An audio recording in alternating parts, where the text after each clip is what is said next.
تین باتوں کا التزام کرنے والا اللہ کا دوست ہوگا۔ فرمایا کہ اگر کوئی شخص تین باتوں کے کرنے کا اہتمام کر لے تو انشاءاللہ محروم نہ ہوگا۔ گو وہ جنید بغدادی رحمۃ اللہ علیہ نہ بن سکے گا۔ ایک تو یہ ہے کہ معاصی یعنی گناہ کو بالکل ترک کر دے، کیونکہ اس سے قلب میں ایک قسم کی ظلمت پیدا ہوتی ہے، اندھیرا پیدا ہوتا ہے۔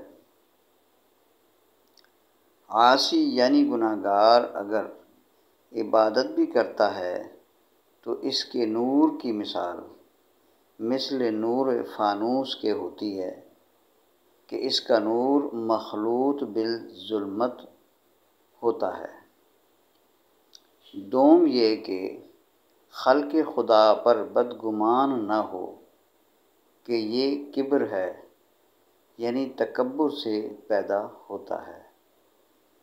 تیسری یہ کہ جب فرصت ہو تو کچھ ذکر و شغل جس قدر ممکن ہو کر لیا کرے، اور حضرات صوفیاء کرام اولیاء کرام سے ملتا جلتا رہے، ان کی صحبت اختیار کرے اور ان سے روحانی اسباق انسان لیتا رہے تاکہ اس کا تزکیہ نفس ہو جو مقصود راہ ہے۔ اللہ تعالی عمل کرنے کی توفیق عطا فرمائے، آمین۔